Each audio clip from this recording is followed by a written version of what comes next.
Merci de m'avoir invité à parler de la maladie de Verneuil ce soir. Je vais essayer moi aussi de tenir le challenge des 13 minutes, qui n'est pas forcément évident. Donc je vais brièvement vous raconter ce que c'est que cette maladie.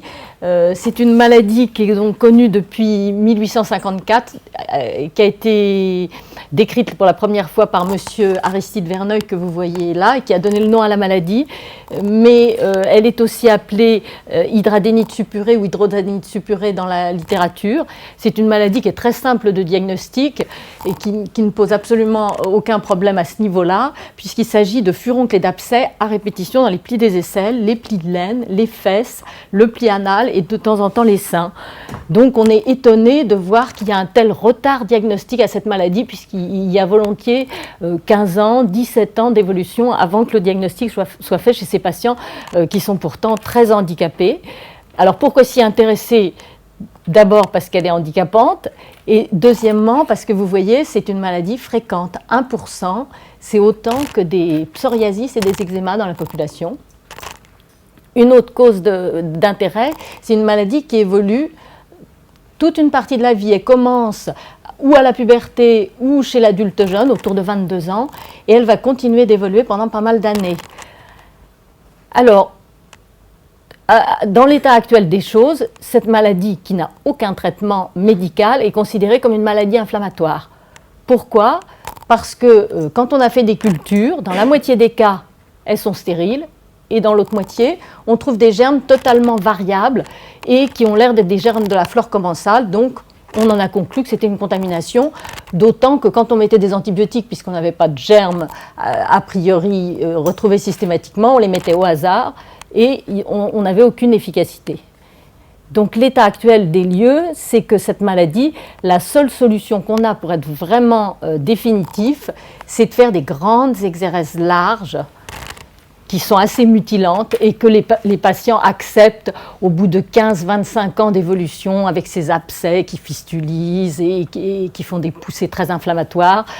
Et ils se résolvent, je dirais, à accepter ces grandes chirurgies qui vont les laisser pendant des mois à vif et avec des grosses cicatrices. Alors je suis désolée de vous faire ça presque à l'heure du repas, mais voilà une idée de ce que c'est ces lésions. Vous voyez qu'il y a 3 types de sévérité à la maladie, le stade 3 étant le plus sévère, et vous voyez que c'est l'une des maladies en dermato qui a la plus basse qualité de vie. Ces abcès mettent souvent 3 semaines à percer, donc ces patients sont handicapés pendant 3 semaines avec un bras ou une jambe, ils ne peuvent pas s'asseoir, ils ne peuvent pas marcher. Voilà une bonne raison de s'intéresser à la maladie pour essayer de voir ce qu'on peut faire.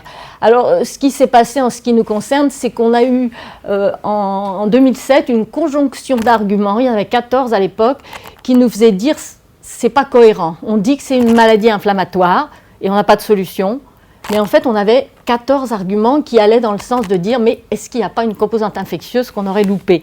Alors, on n'a que 13 minutes, donc je ne vais pas tous vous les énumérer, mais par exemple, rien que les signes de la maladie, c'est des abcès. Quand il n'y a plus d'abcès, la maladie est en rémission. Une maladie inflammatoire, qu'est-ce qui doit marcher ? Les anti-inflammatoires, logiquement. Quels sont les plus puissants des anti-inflammatoires ? Les corticoïdes. Aucune littérature ne rapporte une efficacité réelle de ces traitements. On va dans les littératures, on trouve que les seuls traitements qui aident un peu ces patients, c'est les antibiotiques. On observe en clinique courante la même chose. On va encore un peu dans la littérature. En plus, en clinique courante, on voit cette patiente qui arrive et qui fait fondre ses lésions en 11 mois d'antibiotiques, alors qu'elle avait une maladie de Verneuil très sévère qui évoluait depuis 35 ans. Donc ça attire l'œil quand même, ces lésions qui ont absolument fondu, alors qu'on parle de cicatrices hypertrophiques dans la littérature, qui sont des lésions qui normalement ne fondent pas. Et on continue à aller dans la littérature et on trouve cette entité qui s'appelle la mastite granulomateuse, qui ressemble comme 2 gouttes d'eau à un verneuil du sein. Et il se trouve qu'il y a une équipe australienne qui a eu l'idée dans cette mastite granulomateuse, qui sont des lésions qui abcèdent le sein et qui le détruisent progressivement et qui se bilatéralisent, ils ont eu l'idée, dans cette maladie dont on ne connaît pas la cause et pour laquelle les germes sont pas retrouvés ou considérés comme des contaminants, ils ont l'idée de garder les cultures 15 jours. Ils gardent les cultures 15 jours, ils trouvent une flore, et ils traitent en fonction de la flore. Et pour la première fois, ils semblent mettre en rémission ces 34 patients. Et ils disent dans un coin de l'article d'ailleurs, bon, ce sont des gynécos, ils disent il y a une des patientes qui a eu le même type de lésion, qui fistulise, qui abcède et qui va détruire l'aisselle de la même façon qu'elle détruit les seins. Donc à ce moment-là, ça attire un petit peu l'œil parce que de maladies qui touchent à la fois le sein et l'aisselle en donnant des abcès comme ça, il n'y a guère que la maladie de Verneuil. Et en plus, il se trouve qu'on voit une de nos patientes qui arrive, qu'on suit depuis 1 ou 2 ans, qui a une maladie de Verneuil connue dans les aisselles et dans les plis de laine, et elle fait un abcès du sein. Donc on dit c'est une localisation de sa maladie. On fait une biopsie quand même pour éliminer un cancer associé, et la NAPAT nous répond mastite granulomateuse. Donc à ce moment-là, du coup, on la traite par antibiotiques. Les antibiotiques vont mettre en rémission sa mastite et mettre en rémission aussi les lésions de Verneuil. Donc, on est un peu obligé, avec tous ces arguments, et il y en avait encore d'autres, de se poser des questions. Et à ce moment-là, on se dit, les Australiens l'ont fait, pourquoi ne prenons-nous pas des lésions de Verneuil et pourquoi n'allons-nous pas faire des cultures prolongées? Et c'est ce qu'on fait. On fait 15 jours de culture et on espérait trouver un pathogène. Et en fait, erreur, on trouve une flore. Et qu'est-ce que c'est cette flore? C'est une flore commensale qui est à prédominance d'anaérobie, essentiellement des porphyromonases, des prévotella, mais aussi des actinomycètes, des streptomyléries. Et on trouve 2 types de profils, mais globalement, c'est de la flore commensale. On fait de la métagénomique et on confirme qu'il n'y a pas d'espèces non cultivables. Donc, du coup, on pousse le raisonnement. Comme on a vu cette publication, puisqu'on a une flore qui est peut-être pathogène, puisque dans cette flore, il y avait des germes opportunistes qui étaient décrits comme étant capables de donner des abcès en clinique dans la littérature, on traite en fonction de cette flore. Et à ce moment-là, on décide de faire, avec donc les microbiologistes et infectiologues qui ont été très vite dans l'équipe, une thérapie antibiotique ciblée. Et on se rend très vite compte qu'on arrive à mettre très facilement en rémission les patients les moins sévères en 6 semaines, à l'aide d'une combinaison de 3 antibiotiques, et on met 80% des patients de stade 2 en rémission. On a beaucoup plus de mal avec les stades 3. Donc, les stades 3, on est obligé de chercher autre chose. On se dit c'est des lésions qui sont plus anfractueuses, plus larges, plus riches en germes. On décide de faire un traitement d'induction avec un antibiotique par voie veineuse pour mieux diffuser et augmenter l'élimination de microbes. Et on voit tout de suite qu'on améliore nettement la réponse de ces patients en ajoutant donc ces traitements d'induction. Donc, je vous donne quelques exemples. Ce patient de 20 ans, il est grabataire depuis 1 an. Il a un stade 3 de ses 2 aisselles, vous voyez à gauche. Il est en stade 2 dans les plis de laine et dans le pli anal. Et vous voyez qu'avec la stratégie, en 3 mois, il est en rémission de ses 2 plis de laine, de son pli anal. Et en 6 mois, il est en rémission de ses 2 aisselles. Il peut écarter les bras, il peut reprendre une vie normale. Celui-ci, c'est un patient d'une 20aine d'années qui est grabataire chez lui, qui a arrêté ses études depuis 4 ans. Vous voyez son aisselle droite. Et de plus près, il y a une grosse perte de substance. Il a fait une nécrose axillaire 6 mois avant qu'on le prenne en charge. Il a l'autre aisselle dans le même état et il a les 2 plis de laine et le pli anal qui sont un petit peu moins sévères. Et voilà ce qui se passe après 6 semaines du traitement d'induction par ertapenem. Vous voyez qu'il a récupéré sa perte de substance. Il a arrêté ses morphiniques. Oui, bien sûr, tous ces patients les plus sévères sont sous morphiniques souvent depuis des mois, des années. Ils ne peuvent plus s'asseoir, ils ne peuvent plus marcher. Et donc, ils récupèrent une qualité de vie en 6 semaines. Par contre, il n'est pas en rémission. Hein. Il va falloir continuer le traitement. Un dernier exemple, cette patiente de 29 ans qui a commencé sa maladie de Verneuil à l'âge de 11 ans et qui a un syndrome assez particulier parce qu'elle a en plus une acné sévère et elle a en plus du pyoderma gangrenosum sur tout le corps. On la prend donc après 18 ans d'évolution continuelle. Elle est grabataire, elle porte des couches puisqu'elle soigne de partout. Elle a eu tous les traitements possibles et inimaginables, y compris des biothérapies sans succès. Et on démarre les stratégies et on la met en rémission en 4 mois de ces 2 plis de laine qui étaient en stade 3, de ces plis des aisselles qui étaient en stade 2, de ces seins qui étaient en stade 2. Et par contre, on a un peu plus de mal, ce qui était prévu au niveau de son stade 3 des 2 fesses. Et vous voyez que si on avait voulu l'opérer au départ, il aurait fallu enlever les 2 fesses complètes.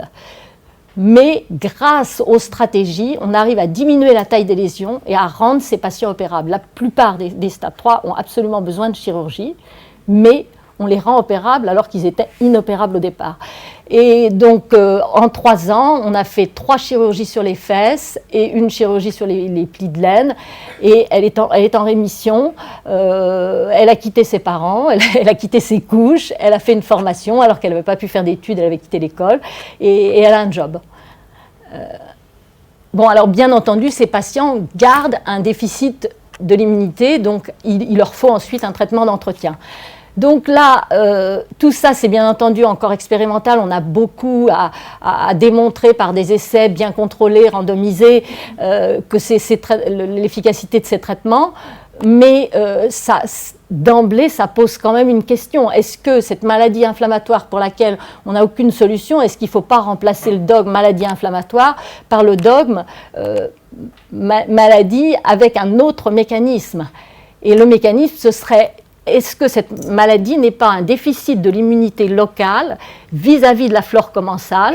Et les signes inflammatoires de la maladie seraient liés au fait que l'hôte ne répond pas bien, n'est pas capable d'éliminer la flore et la laisse se multiplier, fabriquer des toxines et fait sa réaction. L'hôte fait une réaction inadaptée. Je vous rappelle qu'on a quand même entre 10 et 100 fois plus de cellules bactériennes dans un corps humain que de cellules humaines, et c'est fatal qu'il y ait des mécanismes génétiques très précis pour réguler tout ça de manière à ce que le microbiome ne prenne pas le dessus et ne devienne pas l'envahisseur. Donc on imagine très bien que s'il y a des anomalies génétiques de ces mécanismes, qu'on puisse créer des maladies. Alors, une petite chose qui est le bonus et qui, à mon avis, est le plus intéressant dans cette petite maladie, c'est que ces patients ont des maladies associées. Ils ont des maladies de médecine interne, c'est plus rare, des B7, des sarcoïdoses et d'autres plus rares. Ils ont des maladies inflammatoires dermatologiques, des acnées fulminantes, des acnées conglobata de façon très prédominante dans notre cohorte, des pyoderma gangrenosum, des cellulites disséquantes du cuir chevelu, mais ils ont surtout, ce qui me paraît encore plus intéressant, des maladies inflammatoires du tube digestif et des maladies inflammatoires rhumatologiques. Alors qu'est-ce qui se passe quand on les met sous antibiotiques pour le verneuil, sur ces pathologies? Au niveau de la peau, tout ça, on a déjà un certain nombre de cas à publier. Les patients cicatrisent leur pyoderma, ils cicatrisent leur acné fulminante, ils cicatrisent leur cellulite disséquante.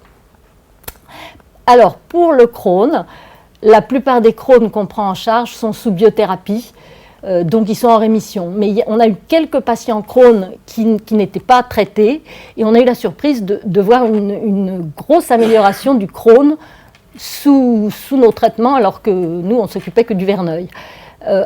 Alors, est-ce qu'on a un petit début d'explication à ça dans la littérature? Mais si on reprend la publication qui a été faite sur la fonction de NOD2 en 2010, Pérez, qu'est-ce que c'est NOD2? C'est un bactériole killer pour les bactéries commensales du tube digestif. Donc ça, c'est peut-être une coïncidence, mais c'est quand même troublant. Alors encore plus troublant, les maladies inflammatoires associées. Donc il y a des syndromes SAPHO, il y a des spondylarthrites, B27 positifs ou négatifs, il y a des polyarthrites rhumatoïdes. Je vous rappelle qu'il y a une barrière synoviale. Donc tous les médicaments ne passent pas dans la barrière. Et il semble qu'effectivement les antibiotiques ne passent pas dans la barrière. Quand on met ces patients sous antibiotiques, on n'améliore pas du tout les symptômes articulaires. Par contre, dans les tendons, il n'y a pas de barrière synoviale et leurs tendinites disparaissent très rapidement quand on les met sous antibiotiques. Alors, ce qui est le plus amusant, je dirais, dans l'histoire, c'est cette fameuse polyarthrite rhumatoïde. Il y a un groupe, je pense que c'est britannique, qui s'était intéressé à des synoviales de polyarthrite rhumatoïde en stade terminal, au moment où ils vont les arthrodéser au bloc, stérilement, ils récupèrent les synoviales. On sait tous dans la salle que la polyarthrite rhumatoïde, c'est une maladie inflammatoire, il n'y a pas de germes dans le liquide articulaire. Donc ils font de la métagénomique bactérienne sur une trentaine de synoviales de polyarthrite rhumatoïde en stade terminal. Qu'est-ce qu'ils trouvent? Une multitude d'anaérobies, une prédominance de porphyromonas, des Prevotella, des actinomycètes, des Streptococcus miliarii. C'est quand même troublant de penser qu'on trouve les mêmes germes que nous, ce qu'on trouve dans les lésions de stade 2 et de stade 3 de Verneuil. Je ne sais pas quoi en penser, mais... Donc, en conclusion, on part d'une petite maladie qui est méconnue, qui est aussi bien du public que des médecins, et on fait émerger peut-être, tout ça est encore préliminaire, un nouveau concept de maladie haute microbiome. Et peut-être ce concept pourrait s'appliquer aux maladies associées. Donc moi je pense que pour les dermatos et pour la communauté scientifique, c'est une opportunité unique d'avoir une maladie qui existe dans un organe qui est facilement accessible, qui est la peau, et qui va peut-être nous permettre de faire des avancées intéressantes. Donc actuellement, on commence à penser qu'il y a cette anomalie fonctionnelle. Il faut maintenant démontrer tout ça, il faut trouver les gènes, il faut comprendre exactement les mécanismes immunologiques, peut-être les appliquer aux maladies, développer de nouveaux traitements grâce à tout ça, parce qu'effectivement, comme ces patients gardent le déficit, on est obligé de les laisser sous une antibiothérapie prophylaxique pas très forte, mais on a en crainte dans l'arrière-plan le développement de résistance. Et ces patients, 80% de ces patients pratiquement ont besoin d'un traitement d'entretien. Donc là, je vous ai mis quelques références, et puis toute l'équipe, c'est vraiment un projet translationnel, puisque on a mis en commun des compétences. J'aurais jamais été capable de traiter ces patients sans un microbiologiste qui m'a appris à utiliser des antibiotiques dont je connaissais même pas l'existence. Lui ne serait pas venu s'occuper de la maladie de Verneuil. C'est vraiment plein de compétences qu'on met en commun, et on finit sur le sourire de cette patiente qu'on a mise en rémission après 18 ans de maladie.